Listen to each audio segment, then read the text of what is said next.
The first time I saw him again, I swore the universe was playing a cruel joke. Out of all the streets in New York, out of all the nights I had prayed not to remember him, he appeared on his knees, rain soaking through his shirt, eyes locked on me like I was salvation. And for one fractured moment, I almost believed him. He said my name like it was the only prayer he had left. His voice cracked, low, desperate, trembling. "Ethan, please." I should have walked away immediately. I should have kept the wall I had built so carefully after 2 years of silence, betrayal, and nights spent hating myself for still missing him. Instead, my body betrayed me. My breath hitched, my fists tightened at my side, and my heart, me foolish, traitorous heart, thrashed like it wanted to leap into his arms. But I didn't move, couldn't, because this wasn't just any man. This was Daniel, the boy who once held my entire world in his hands, and the man who had shattered it without hesitation. The rain made it worse. It always did. New York rain had this way of amplifying loneliness, of forcing you to face the ghosts you tried to drown in crowds and city lights. And standing there, with the city blurring into streaks of neon and water, I realized my ghost wasn't gone. He was alive, breathing, kneeling before me. "Do you have any idea?" I whispered, my voice sharper than I intended. "What it cost me to get over you?" His shoulders shook. Not from the cold, I knew him too well, but from the weight of everything he wanted to say and couldn't. His lips parted, but no words came out. Just silence, broken only by the hiss of tires on wet asphalt and the thunder rolling somewhere above us. I turned away, because I had promised myself, if I ever saw Daniel again, I wouldn't give him the satisfaction of watching me break. But damn it, even as I walked, my chest burned with the ache of a love I never managed to bury. I didn't sleep that night. My apartment felt colder, the walls tighter, as if Daniel's ghost had slipped through the cracks of my resolve and settled back into the corners of my life. Every memory came rushing back: the first time he kissed me under the bleachers in high school, the summer we spent tangled in sheets and laughter, the way he said forever like it was something he believed in. And then the night he walked away. I don't remember the exact words he used. Something about not being ready, about fear, about not wanting to live a lie but also not strong enough to live the truth. What I do remember is the silence afterward. The silence that stretched into months. The silence that became my life. People told me I was better off, that he didn't deserve me, that I deserved someone who wouldn't leave when things got hard. And maybe they were right. But no one saw how deeply he was woven into me. No one understood that losing him wasn't just heartbreak, it was like losing the language my soul spoke. So I taught myself silence. Until last night, when silence shattered under rain and neon, and his voice cracked against my name again. The next day, I found myself walking to the coffee shop near Columbia University, where I sometimes graded papers or pretended to write. I wasn't looking for him. At least that's what I told myself. But of course he was there. Daniel had always been a creature of habit. Same dark roast with too much sugar, same corner seat by the window, same restless tapping of his fingers when he was nervous. The only difference now was the way he looked at me, like I was the answer to a question he'd been asking since the day he left. For a long moment we just stared. The city moved around us, people ordering lattes, laughter spilling from college kids in oversized hoodies, the barista calling out names. And yet, it felt like time had narrowed to this. His eyes, my breath, the space between us that ached to be closed. I should have left. Again. But I didn't. "Ethan," he finally said, his voice breaking the fragile stillness. "Can I explain?" I let out a laugh. Bitter. Too sharp. "Explain what? That you left? That you broke me? That you made me believe I wasn't worth fighting for?" Every word was a blade, but each cut bled me more than him. Because the truth was, I wanted his explanation. I wanted him to give me a reason good enough to erase 2 years of pain. But no reason would ever be enough. Daniel stood, stepping closer, and I froze as his hand hovered just inches from mine. Not touching, not daring. "I was a coward," he said. "I thought I was protecting you by walking away. From the world. From myself. But all I did was destroy us both. I swallowed hard, my throat tight. His honesty was a knife twisting deeper, because it was the first time he'd ever said it. And for one terrifying second, I almost forgave him. But forgiveness isn't that simple. Love isn't that simple. So I pulled my hand back, forcing air between us.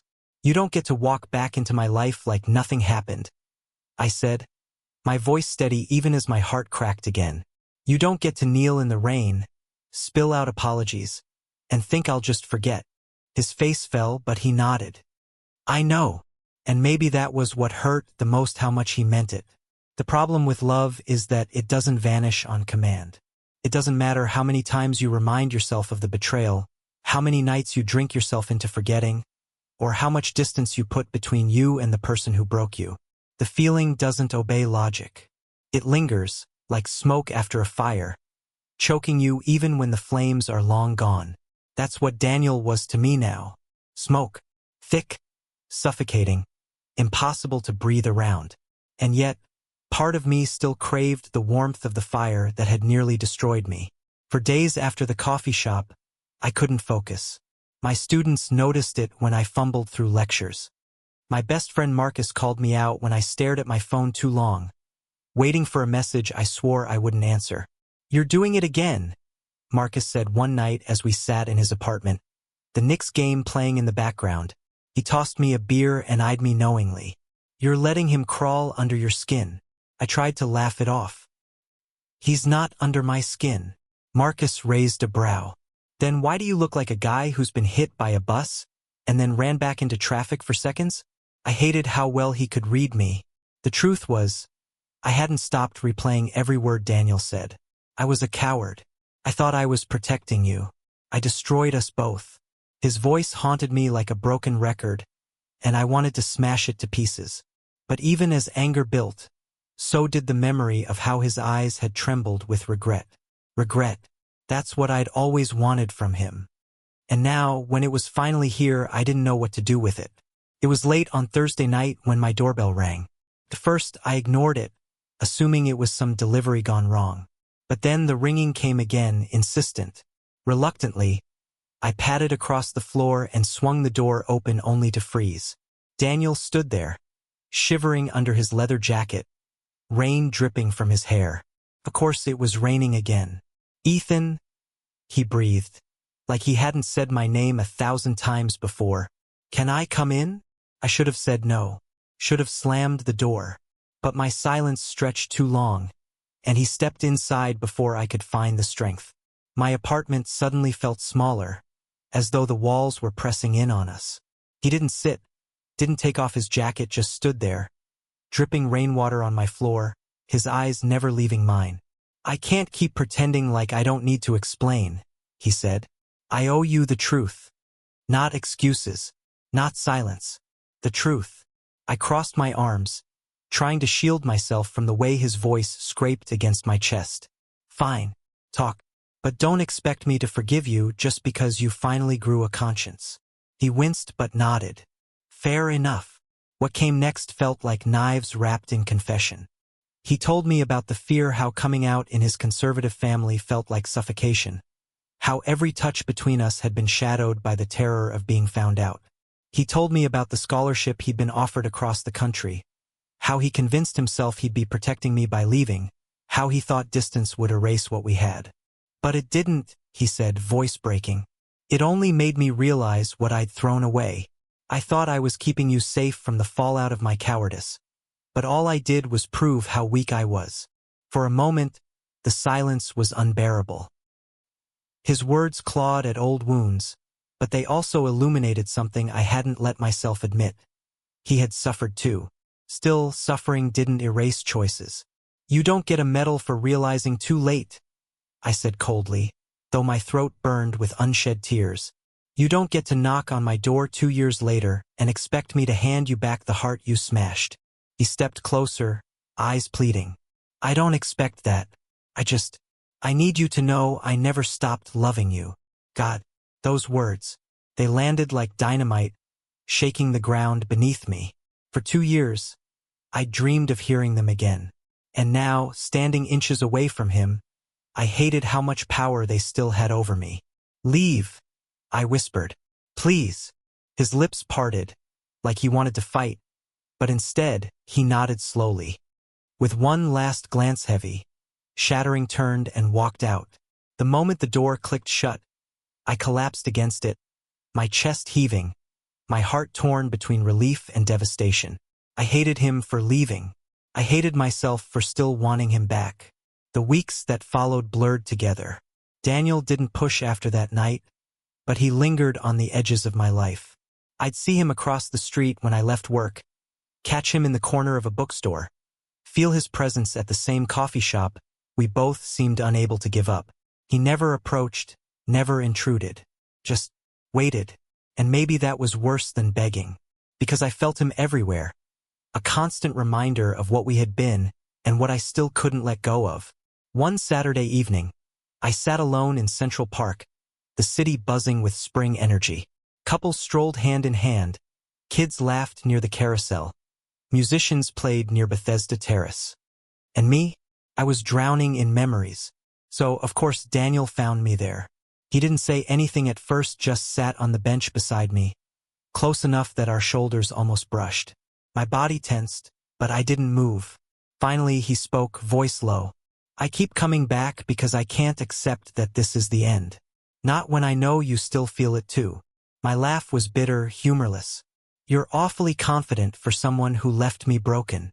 His gaze softened, almost unbearably. "I'm not confident. I'm desperate. There's a difference." Something in me cracked then, because I could hear the desperation, the regret, the raw truth in his voice. And as much as I wanted to resist, the weight of it pulled me under. "Why now?" I whispered.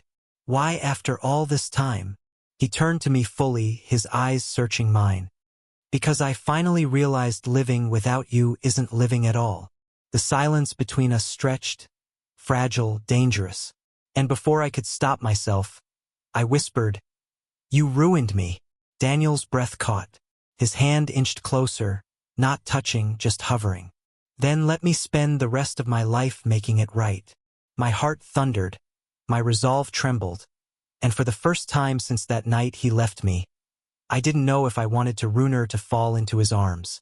If falling in love was like leaping from a cliff, then being in the same space as Daniel again felt like teetering on the edge, the wind daring me to jump. I hated that. I hated how the city seemed to conspire against me, how every turn, every cafe, every park bench whispered memories of us. Worse, I hated how he wasn't even trying to force himself back into my life anymore. He was just there, patient, quiet, waiting like someone who knew the storm had already broken me, and all he had to do was hold out until I collapsed. But I wasn't collapsing. Not yet. At least that's what I kept telling myself. It was Marcus who finally snapped me out of my spiral. "You've been off all week," he said as we sat in his car outside Madison Square Garden after a basketball game. The rain-slick streets were buzzing with fans and honking taxis. "And don't tell me it's because of midterms. I know that look. That's a Daniel look." I groaned, leaning my head back against the seat. "I hate that you can read me so damn well.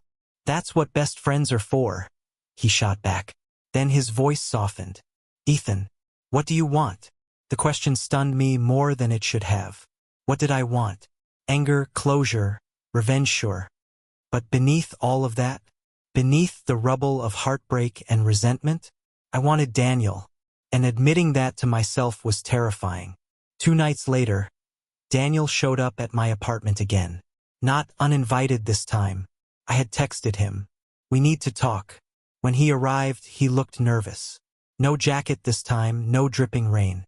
Just Daniel in a gray sweater and jeans, holding himself like a man about to walk into a battlefield. I stepped aside and let him in. "Coffee?" I asked, the casualness brittle. He shook his head. "I don't want coffee. I want the truth. From you." The directness of his tone hit me harder than I expected. "What do you mean?" I asked. He stepped closer, not touching, just closing the distance between us. His eyes locked on mine with that familiar intensity that had once made me feel seen and stripped bare all at once. "I've told you everything," he said. Why I left. How I was scared. How I've hated myself every day since. I've said the words, Ethan. But you're still hiding. So tell me the truth. Do you still love me? The silence that followed nearly suffocated me. Did I still love him? Every fiber of my body screamed yes. Every rational part of my mind screamed no. And there, in the middle, was my heart bleeding, broken, but still beating for him. My lips parted, but the words stuck in my throat. All I could do was whisper, "It doesn't matter if I do." Daniel's jaw clenched. "Of course it matters." "No, it doesn't," I snapped, louder now, the dam breaking. "Because love wasn't enough the first time, was it? You loved me and you still left. You loved me and you still broke me. What the hell am I supposed to do with love if it just ruins me again?" My chest heaved, the confession ripping me open. Tears burned in my eyes, but I didn't let them fall. Not in front of him. Daniel's face crumbled, and for once, he didn't try to close the distance. He just stood there, eyes shimmering with pain. "You're right," he whispered. "I don't deserve a second chance. But Ethan, you deserve to stop bleeding. And if there's even the smallest part of you that believes we can be better this time, I'll fight for that until my last breath." Something inside me shattered at those words. Not in the way it had when he left, but in a way that let light in through the cracks. I hated him. I loved him. Both truths sat in me, impossible to separate. And maybe, just maybe, that was the real problem. The days that followed were torture. Daniel didn't push. He didn't beg or show up uninvited again. He just lived in the city with me, existing in the same places, crossing paths naturally, like fate was testing how much longer I could pretend not to feel the gravitational pull between us. And every time our eyes met across a street, or our hands brushed when he passed me a coffee, the walls I had built trembled. It all came crashing down one evening at a rooftop party Marcus dragged me to. The city skyline stretched around us, glowing under the stars. Music pulsed, laughter spilled, and I tried to lose myself in the noise. But then Daniel walked in. My heart stuttered. He wasn't supposed to be here. Our eyes locked instantly, and before I could look away, he crossed the rooftop toward me, each step measured, deliberate. When he stopped in front of me, the world seemed to hush. "Dance with me," he said softly. I froze. "What? Dance with me?" he repeated, extending his hand. I glanced around, at the curious stares of strangers, at Marcus watching with wary eyes. My instinct screamed to run, but my heart reached out before my body did. I slipped my hand into his. The music was slow, something romantic and aching. Daniel pulled me gently into the center of the rooftop, one hand resting against my waist, the other holding mine. The contact was electric, my body betraying me with how natural it felt. We moved slowly, swaying to the rhythm, the city shimmering around us. For a while, neither of us spoke. Then, softly, Daniel whispered against my ear, "This feels like home." My chest tightened painfully. "Don't say that. It's true." His voice broke. "You're my home, Ethan. You always were." The words undid me. My grip on his shoulder faltered, my head lowering against him despite my mind screaming not to. The warmth of him, the familiarity of his scent, the steady beat of his heart, it was everything I'd missed, everything I'd sworn I didn't need anymore. But in that moment, I couldn't deny it. I still loved him. And when the song ended, when our foreheads brushed under the city lights, I finally let the truth slip out, barely above a whisper. I never stopped. His breath hitched. His hands tightened on me, as if he couldn't believe the words. "Ethan." I didn't let him finish. I pressed my lips to his. The kiss was desperate, aching, years of longing pouring out at once. It wasn't gentle. It wasn't careful. It was raw, messy, real. And when his arms wrapped around me, pulling me closer, I felt the pieces of my shattered heart trying, trembling, to fit back together. For the first time in 2 years, I didn't feel broken. I felt alive. But love isn't a fairy tale. It doesn't fix itself overnight. The kiss ended, leaving us both breathless. I pulled back just enough to meet his gaze, my voice trembling. "This doesn't mean I forgive you. Not yet." Daniel nodded, eyes shining.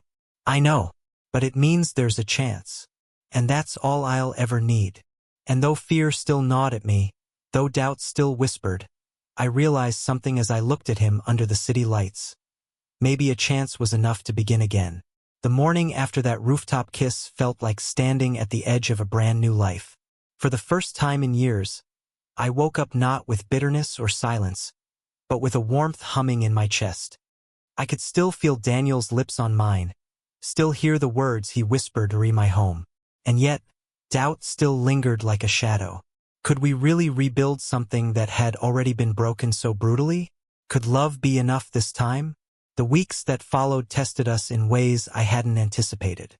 Daniel and I didn't dive headfirst back into being us. Instead, we walked carefully, as if both aware that one wrong step could collapse everything. We had coffee together. We went on long walks through Central Park.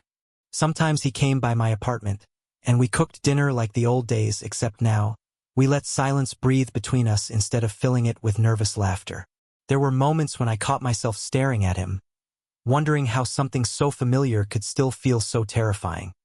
And there were nights when I lay awake, replaying old arguments, old wounds, and questioning whether forgiveness was even possible. But then he'd smile in that way he always did, the smile that looked like sunlight cutting through clouds, and I knew why I hadn't given up yet. One evening, as spring melted into summer, Daniel surprised me by taking me to Brooklyn Bridge Park. We sat on a bench overlooking the East River, the skyline glittering like a constellation. He handed me a small envelope, his hands trembling slightly. "What's this?" I asked. "Just read it." Inside was a letter, written in his familiar messy handwriting. My chest tightened as I read. "Ethan, I know words can't erase the pain I caused, but I need you to know that every day without you has been a lesson in regret. I've spent 2 years learning the weight of my choices, and I don't expect forgiveness. What I hope for, what I pray for, is the chance to show you that I can be better. For you, for us. If you let me, I'll spend the rest of my life proving that the boy who left isn't the man standing in front of you now." By the time I reached the end, my eyes were wet. "Daniel!" My voice cracked. He didn't touch me, didn't push. He just whispered, "Take all the time you need. I'll be here." And for the first time, I believed him. But second chances aren't just about two people theory about the world that surrounds them. The real test came the day I met his family again. Daniel invited me to his parents' house in New Jersey, a place I hadn't stepped foot in since high school. I expected hostility, rejection, maybe even cruelty. Instead, I found quiet surprise. His mother hugged me tightly, her eyes glassy with tears. His father, though reserved, shook my hand with a firmness that spoke volumes. Later that night, Daniel admitted, "They know about us. They've known for a while. I finally told them the truth, and they didn't push me away." I stared at him, stunned. "You meant his whole time you were running from something that wasn't even chasing you?" He nodded, shame flickering across his face. "I was running from myself, from fear, and it cost me us." Hearing that, I realized just how much courage it had taken for him to bring me back here. And for the first time, I saw not the boy who had left me, but the man who was truly trying to stay. Of course, rebuilding wasn't smooth. We fought. About little things, about big things, about ghosts from the past that wouldn't stay buried. Sometimes I accused him of not trying hard enough. Sometimes he accused me of holding on to resentment like armor. There were nights I almost walked away, nights I questioned why I was risking my heart again. But every time Daniel showed up, he didn't run, didn't vanish, didn't hide behind excuses. He stayed. He listened. He fought for us, even when I pushed him away. And slowly, piece by piece, my walls began to crumble. The final breakthrough came one quiet night in late July. We were lying on the roof of my apartment building, staring up at the stars scattered across the New York sky. The city hummed below us, alive and relentless. But up there, it felt like the world had paused. Daniel turned to me, his eyes glimmering in the starlight. Do you remember the first time I told you I loved you? I laughed softly. Under the bleachers at senior prom. You were so nervous. I thought you were going to faint. He grinned. I almost did. Then his expression grew serious. Ethan, I've said those words 100 times since, but I need you to hear them now with everything I am. I love you. Not with fear, not with excuses, not with half a heart. With all of me, always. The raw honesty in his voice shattered the last bit of doubt inside me. Tears slipped down my cheeks as I whispered back, I love you too. I never stopped. He reached for me then, pulling me close, and we kissed under the stars, soft, steady, full of promise. It wasn't desperate like before. It wasn't about clinging to what we'd lost. It was about building something new, something stronger, something worth every scar. Months later, as autumn settled over the city, Daniel and I walked hand in hand through Central Park. The trees blazed with fiery colors, leaves crunching beneath our steps. People passed us without a second glance, and for once, I didn't care who saw. Funny, I said, glancing at him. 2 years ago, I thought I'd never survive you leaving. And now, he asked, smiling. Now I'm glad we found our way back, even if it hurt like hell. His thumb brushed over my knuckles, gentle and sure. Sometimes you have to lose something to understand how much it matters. I leaned against him, the crisp air biting my cheeks, my heart finally at peace. Because love isn't perfect. It's messy, painful, and terrifying. But when it's real, when it's worth it, it becomes the one thing strong enough to survive even the worst mistakes. And as Daniel pressed a kiss to my temple, I knew with absolute certainty we had survived. And this time we weren't letting go. Thank you for listening. If you find it interesting, please like and subscribe to follow the next stories.